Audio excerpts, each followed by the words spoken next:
Hi everyone, welcome to my channel. So in this video we are going to solve the problem top k frequent elements.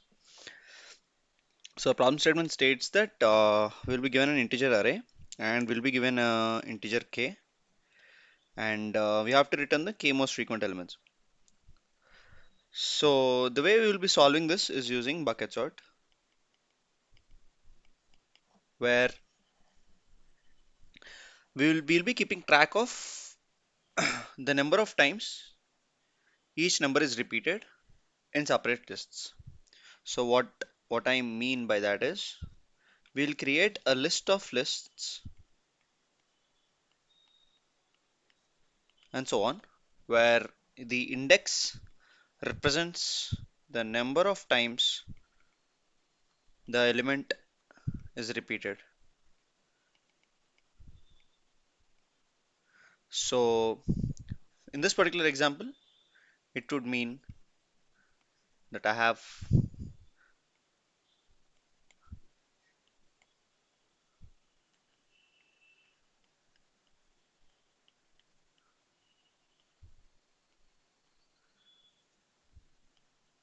so I would create a list of lists in this way, and in this particular array, 1 is repeated thrice, 2 is repeated twice, and 3 is repeated once. So 3 will be stored here where the index is 1, 2 will be stored here where the index is 2, and 1 will be stored here where the index is 3.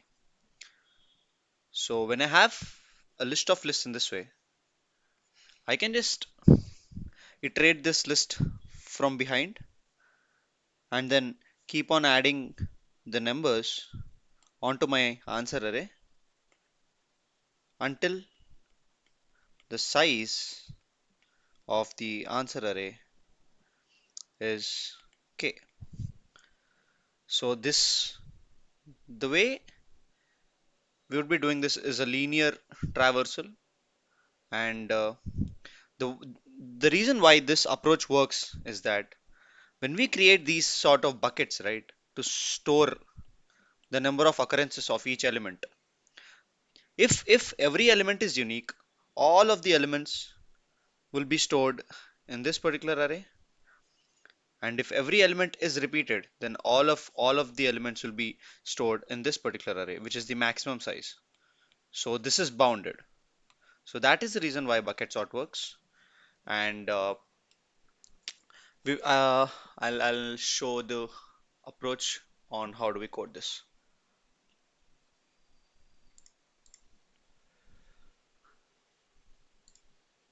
So what we would do is, for this particular problem, we need to create buckets. So you can create this using this particular command, a list of lists for I in range length of nums plus 1. So this will create the respective buckets, and then we need to keep track of the occurrences. So we need to create a counter. So one of the easiest ways to create a counter is using a default dict. So I'll have a default dict of 0 and then iterate through the array for I in nums, d of I plus equal to 1. So I've created the buckets required. I've created the counter which stores the number of occurrences. Now we have to store these values into these buckets. So the way we would store is we would iterate through this dictionary for key comma value and d dot items,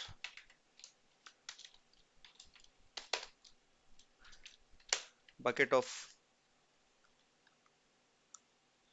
value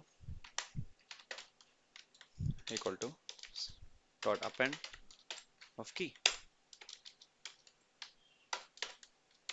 So what this would do is So the number of times a particular number is being repeated. So for instance, 1 is being repeated thrice.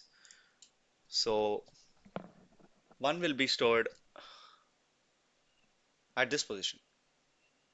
All right. So this is how we store the values in the buckets. Once we do that, we just have to iterate this particular list from behind and then just have another output array. And then once the length of the output array is equal to this number k, we'll just return the answer. So iterating the bucket array from behind for I in range length of nums.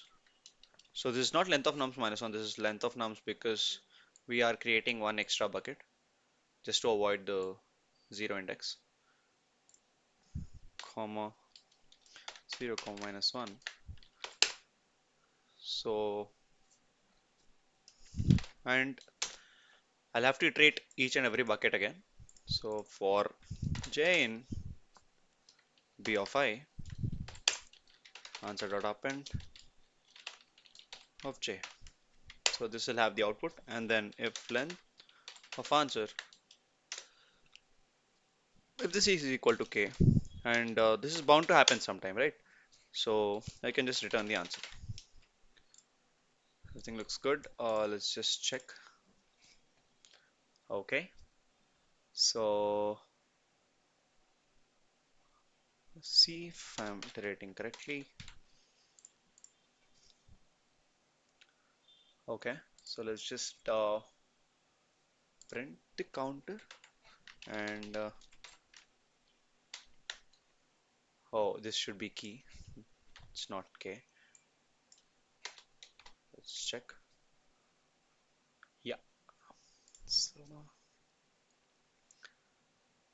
yeah, this approach works, and the time complexity for this would be linear because we are iterating through the array from behind, and for every sublist, the max that we would be iterating would be the number of times each element would be repeated. So this whole approach would be linear. Thank you very much, guys. See you in the next one.